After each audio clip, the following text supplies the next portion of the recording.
Bonjour, bonsoir na bandeko nanga ba Congolais à travers le monde. Bonne année 2025, meilleurs vœux na peuple congolais.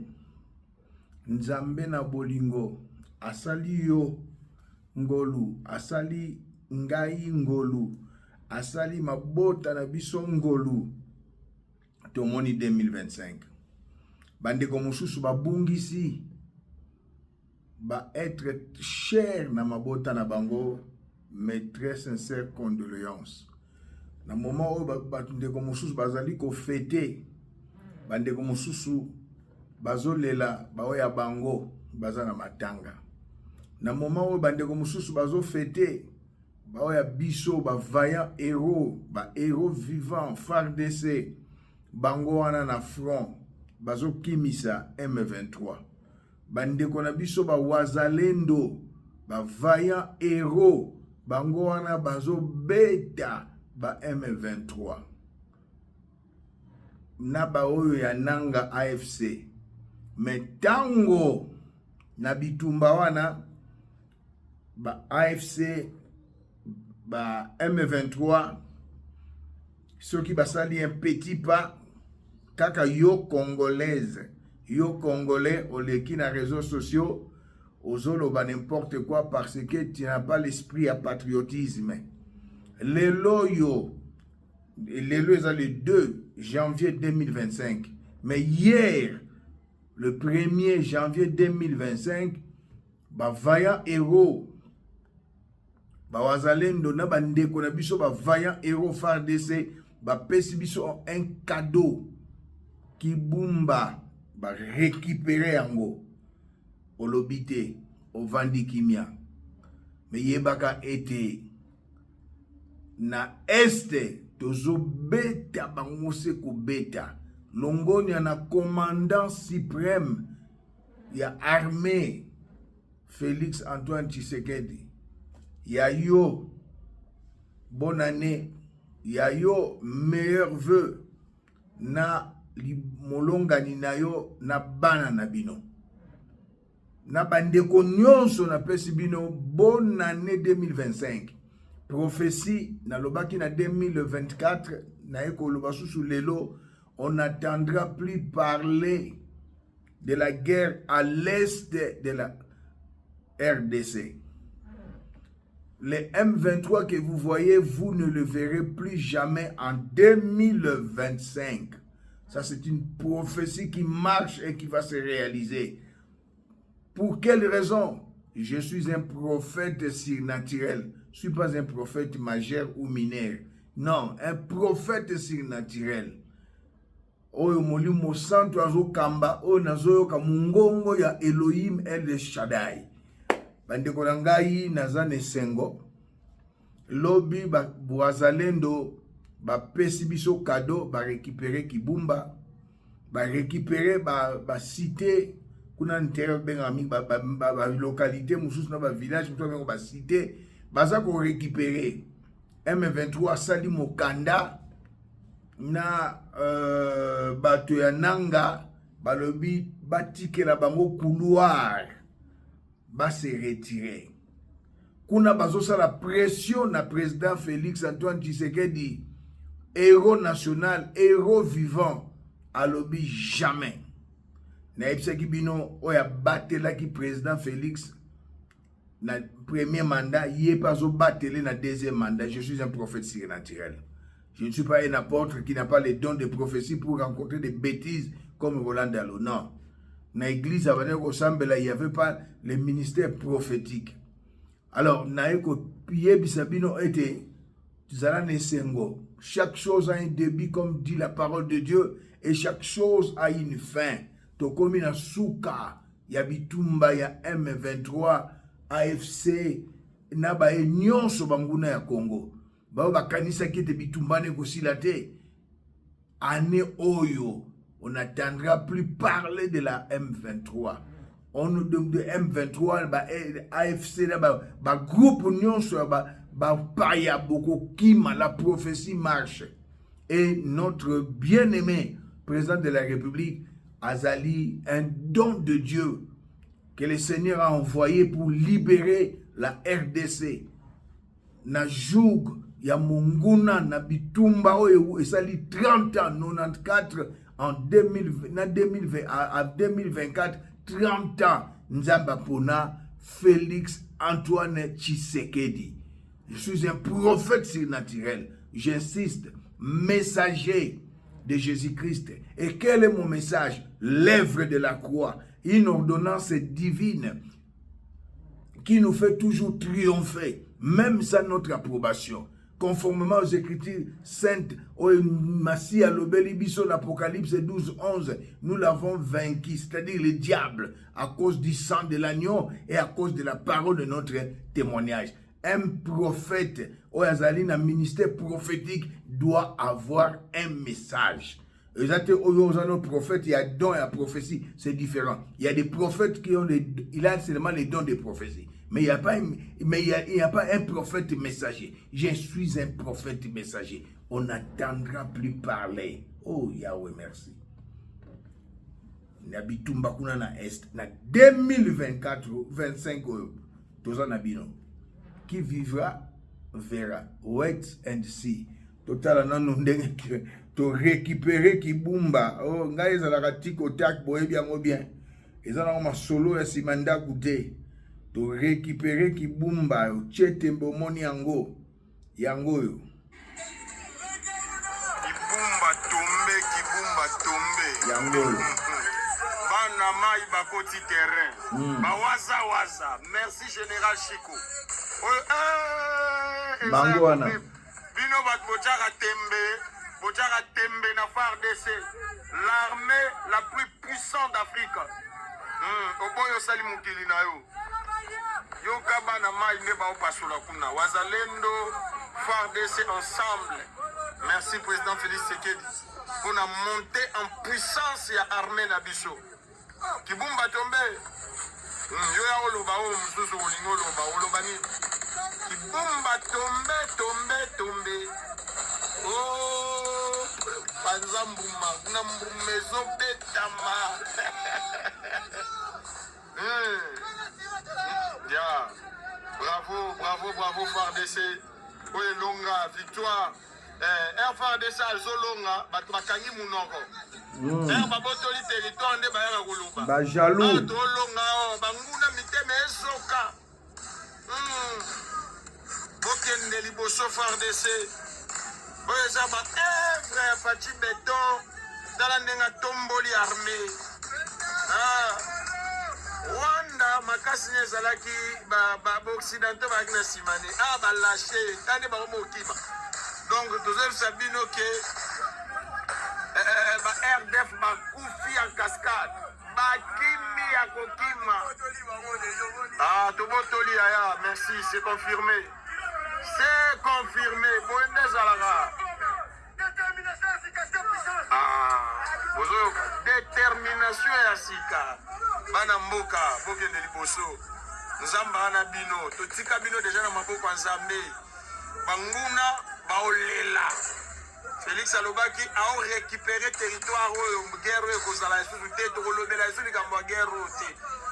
1-24 à Robin Soute, aussi Sali Solomon Libela. Bravo. Yes. Waza. Masolonde yangoyo. Tango bandeko na biso ya FARDC, ba wazalendo, bazobotola ba localité, ba village, ba territoire, yo munoko kokanga poza motema mabe. Monter à ma bébi salaire nango, le salaire du péché c'est la mort. Balobino linga patriote yo lingino Moïse Katumbi, un étranger.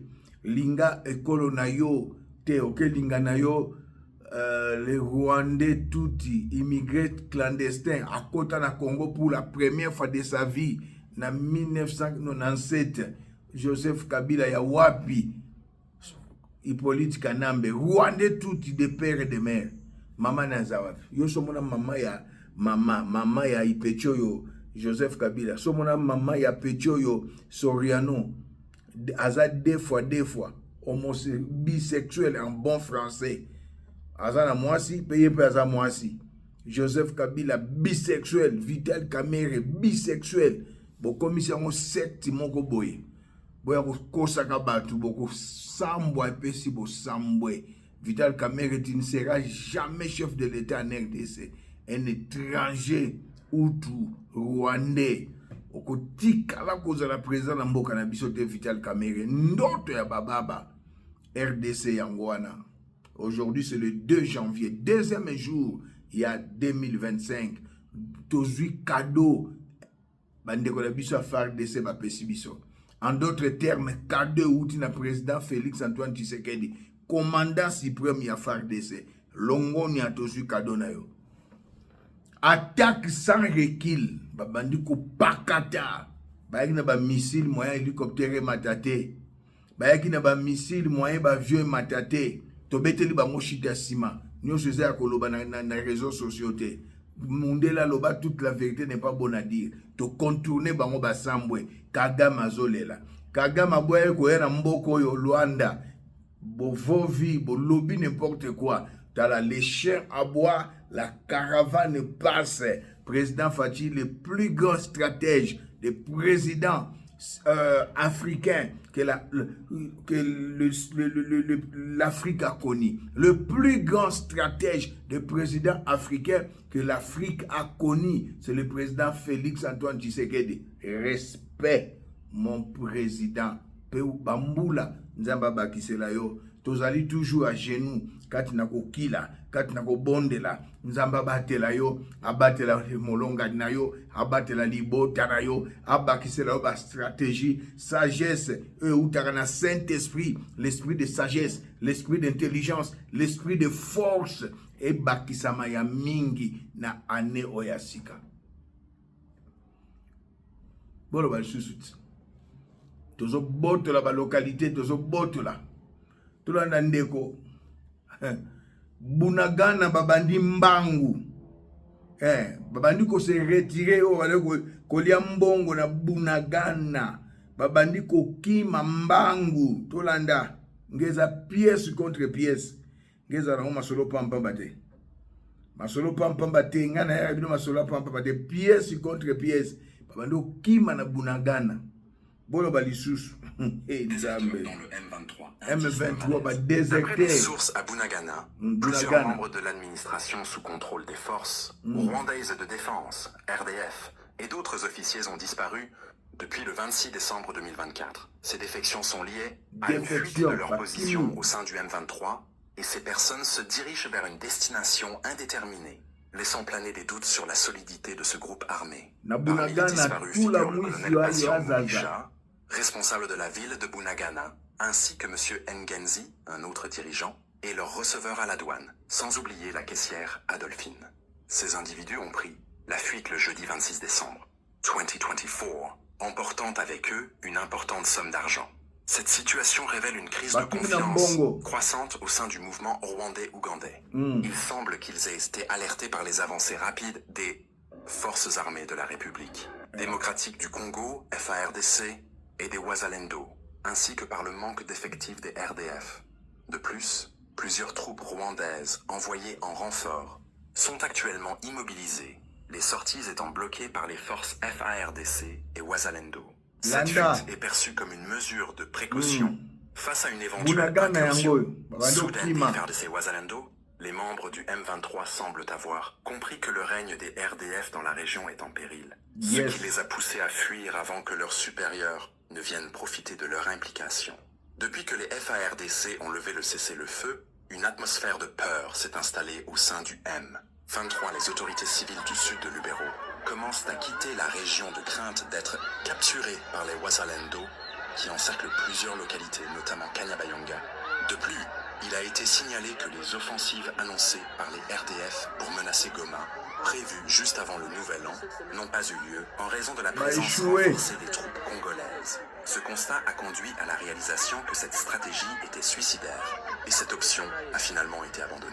Ainsi, la situation est restée relativement calme au début de cette nouvelle année, le 1er janvier 2025, mais les tensions et les incertitudes persistent dans la région.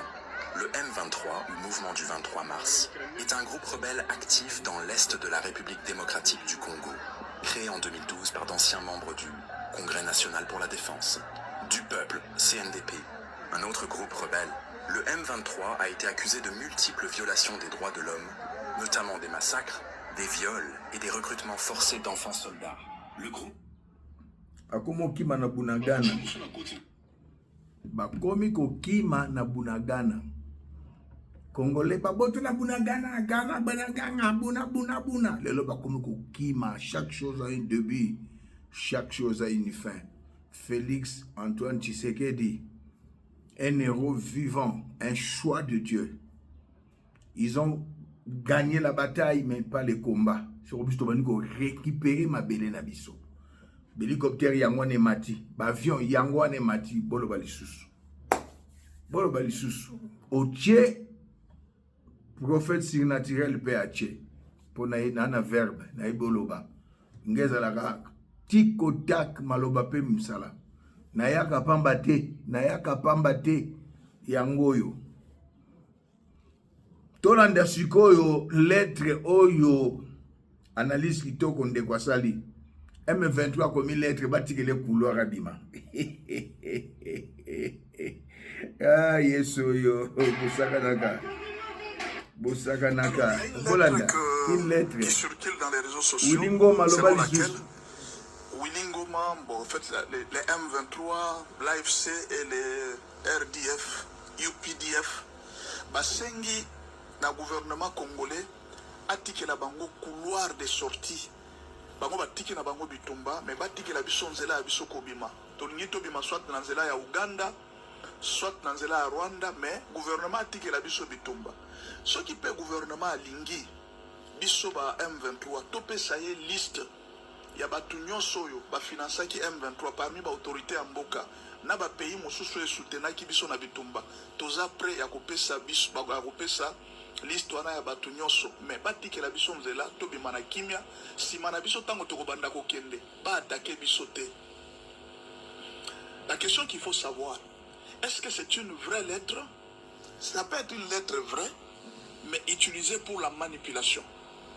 Vous voyez? Ndeko alobi mwa mulai na suki wana tozwi lettre ezali M23 Willingoma Tindi soka ko démentir boza na perte ya vitesse Willingoma na minute oyo nanga akimi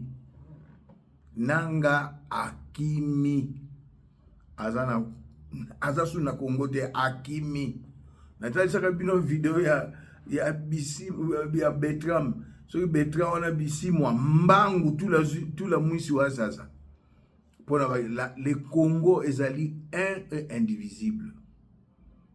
Balkanisation et kosalamate. Bolobaka mingi président ye, oh Bungwanda lobaki, il est venu pour ceci cela. Non, Botika Lukuta. Botika Lukuta, président Félix, c'est un don de Dieu pour la RDC.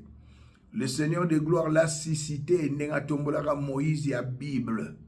Pour la bimsaba na Israël en Égypte. Chacun de nous a sa destinée. Nzamba ebinenga utilisaka bomo ya batu. Soki Biden a kolongwa. Ote Lumumba a été tué avant un président américain kende.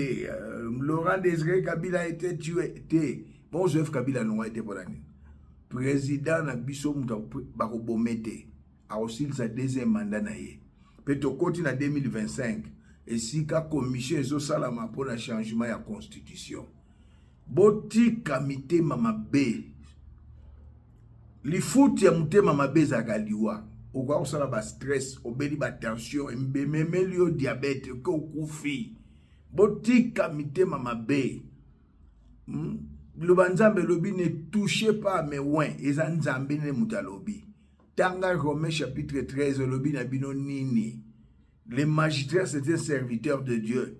Président Félix, c'est le magistrat suprême, c'est un serviteur de Dieu que Dieu a établi, a intronisé pour libérer notre pays.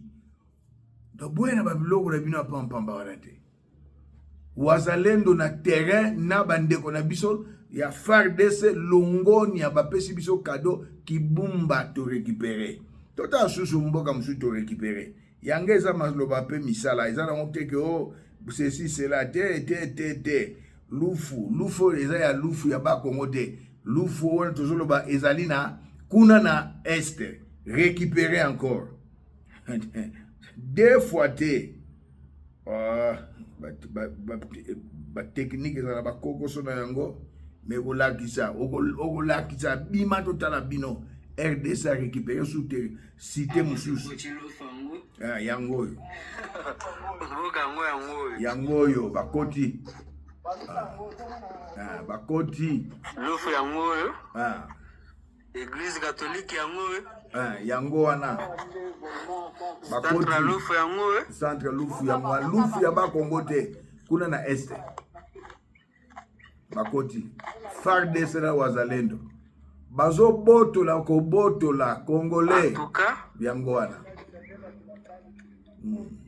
awa ennemi asala susu buzoba te ouais centre lufu yango oyo FARDC koti ouais iyo nanyo obo yango uti wapi mtema mabe lokola kiswamina mtema mabe chiba yaka yango oyo nalakisaki bino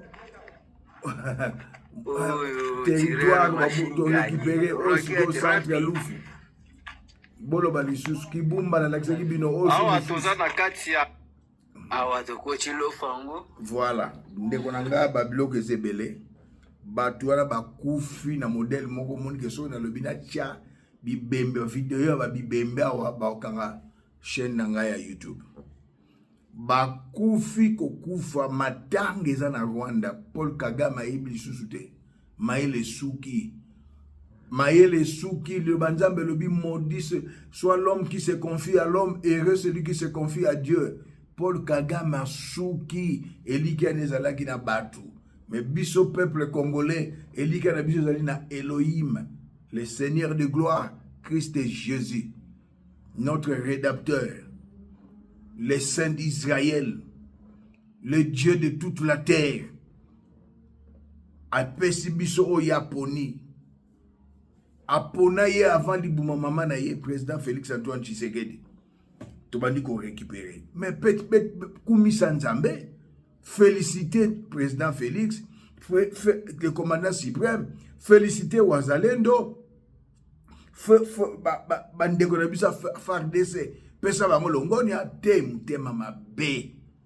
Anoyo guerre sili, naza prophète. Anoyo, on n'attendra plus parler de M23 ni de la guerre à l'Est cette année. Qui m'y se côté? Prophétie est en marche. Prophétie Outina Molimo Santu. Pour le banzambe le poussé par le Saint-Esprit. Les hommes ont parlé de la part de Dieu. En tout cas, merci beaucoup na bande konabisa wazalendo boko baki okoba. Ba pression nyonso ba yotia la président. Obo cesser les faits. Bena toko tikate. Tango Kagame abomaki 15 millions de morts, des femmes violées, les déplacés des guerres. Nous avons plus de 8 millions. Banamboka na yo za déplacés des guerres. 9 camps ba réfugiés. Bakanga kimisu. Et comme ils sont demandés qu'on récupère ma belle ya biso. Boko kabisote. Longonia na héros vivant. Président Félix Antoine Tshisekedi. Tozo kende makila na Yesu ebateli yo muta ko simbo azate. O avant Biden na longwa banani comment il Trump a prêté serment akoliaka pa ute makila na ye ezali ya bololo. Ah konsekweza pona peso kanda. Alors, ce n'est pas des manatires. Yakole kaka dangu Mike Kalamba ya osala buzoba, Joël Tatou ya osala buzoba, Moïse Mbi ya osala buzoba. Mike Kalamba c'est un chanteur. Il s'est autoproclamé pasteur. Moïse Mbi c'est un chanteur. Il s'est autoproclamé pasteur. Tant que vous êtes à Sangomalam, vous avez bana, 10 ans. Vous êtes à Sangomalam. Tant que vous êtes à Kananga, na 85, l'église Haïfa, na ensemble la couleur de na tenir ba séminaire.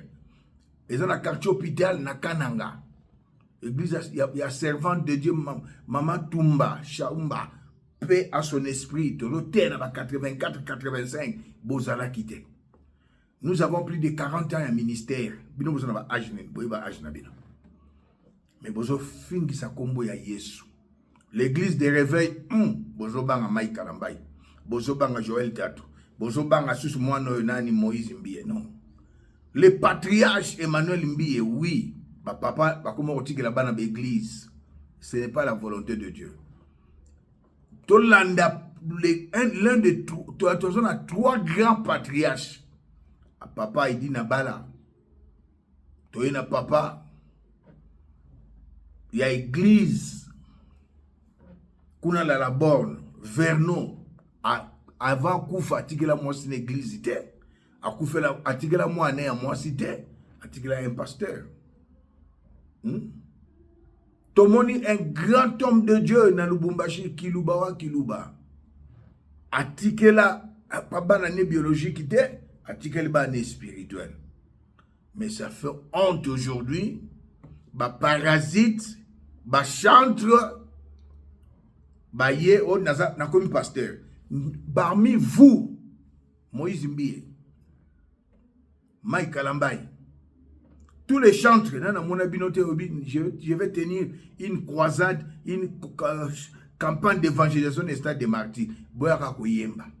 C'est pas mauvais. Mais yo comme pasteur, la kisa biso li kabo nzamba bengue na ministère pastoral, na ministère ya parole.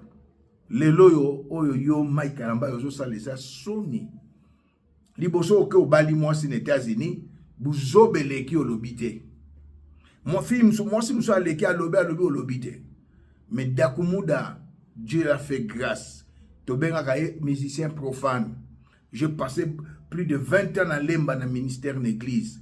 Dakumuda, le Seigneur l'a appelé, a commis pasteur. À lobby que yo, Kofi les conflictuels.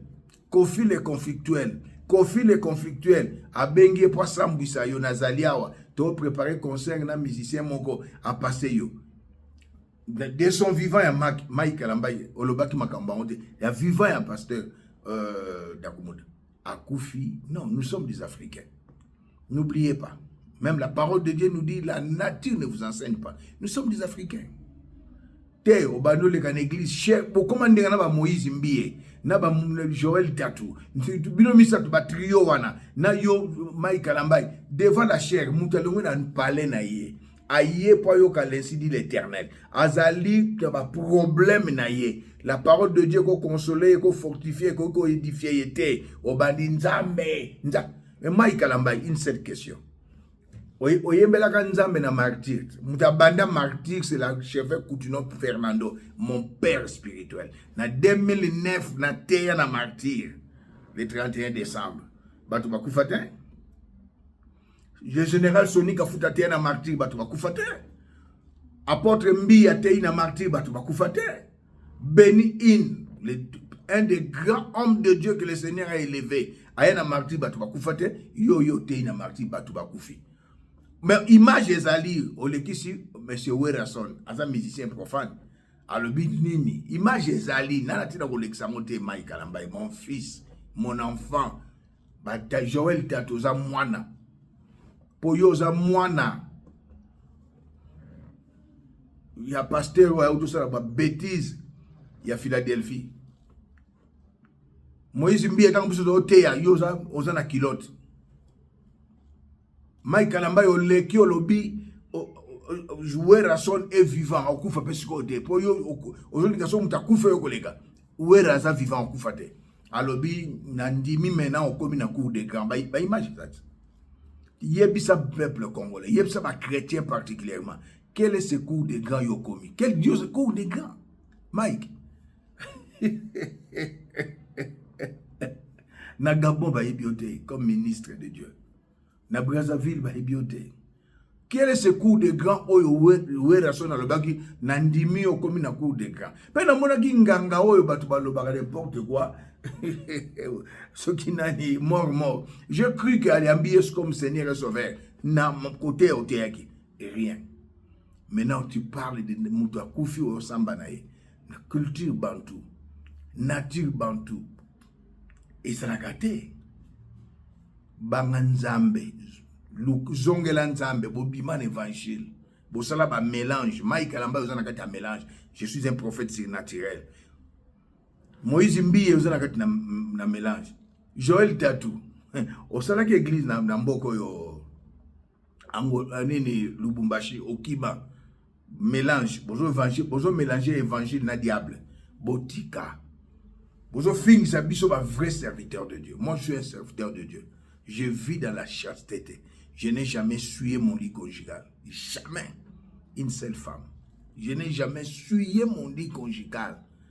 Nazana makangute lokola ba bino ba whisky ba lotoko au divorcé. Non, d'abord, sur tout le monde, Matthieu 5. Yesu lobini na Matthieu 5. Oya akabo ina mwasi na ye, abali mwasi mususu, asali adultère. Yesu mdalo bien, tu vis dans l'adultère. Yo peut moutobali une femme divorcée au commettre l'adultère. Beaucoup de pasteurs qui sont divorcés, beaucoup d'églises dans Makosane, ils vivent dans l'adultère. Et dans na hébreu nzamba zoloba, les débauchés et les adultères n'hériteront jamais les royaumes. Bandimi moko ba bébé spirituel, ba aveugle spirituel, ceux qui pasteur le quoi, Michael Amibengi pasteur qui t'a établi et qui t'a intronisé. Je parle d'abord qui t'a établi parce que avant que tu sois intronisé, il fallait d'abord que tu sois établi. Yo papa na yo Emmanuel Mbila tindi au la théologie. Sans la théologie, aucun pasteur. Moi j'ai fait la théologie, mais j'avais l'appel. Je suis fils de l'archevêque Coutinho Fernando. Je ne suis pas n'importe qui, serviteur de Dieu. Plus de 40 ans dans le ministère. Na bana makumanza mbele lote. Ouais, vous savez bébé. Bébé bo simbi oté. Ba lobi na kenda yi pa confi ceci cela. Mais au bengi sage we rason na nganga yo nani mort. Tant vous allez qui na martyr. Au Bosani, année passée. Psaume 150 que tout ce qui respire loue le nom de l'Éternel. Confirmer qu'au côté na cour des grands. Mais Louera lui-même n'est pas dans les cours des grands. Il est un musicien national, pas un musicien international. Tout autant que un musicien international, même 10, 20, 30. Louera Zate, même il y a africain. Mike, Banganzambe. La parole de Dieu dit, on reconnaît un arbre par ses fruits. Car na kat na Matthieu, Yesu alobaki na droite na ye bakoya bisi bango bokota na royaume. O baza na gauche bakoya bi, j'ai prêché à ton nom, j'ai chassé les démons à ton nom, j'ai prophétisé à ton nom, je ne vous connais pas, serviteur de l'iniquité. Peuple de Dieu, je viens vous annoncer une chose. De la part du Saint-Esprit, Mike Kalambay c'est un serviteur de l'iniquité. Moïse Mbi est serviteur de l'iniquité. Joël Tatou, serviteur de l'iniquité. Nzamba Ibibinote. Je vais balancer quelque chose dans la nègre pas bouquet. Non, l'Alexa, le bilot à bouquet, tu tiens dans ma émission, mais vous avez énervé les gens. Ça, c'est quelle bêtise vous avez la biseau. Oui, votre bêtise, mon boy, Mike Alambay. Mike, depuis quand vous êtes pasteur, vous en chantre. Vous avez pu au théâtre, vous avez exhorté. So ko ina be exhortation be ko azasi oteakanini iso tambula ki ko mai vous venez seulement exhorter les gens mai kalambay pe bat bazolanda bino album nini obimisi boy kalambay yona boketu kala kindoki ya ba faux pasta kala ba kindoki na bango ndenge bi vous en a raison boketu chouke banani baza ko payer izabino ba congolais yo wana de mai kalambay aux dans le monde des ténèbres.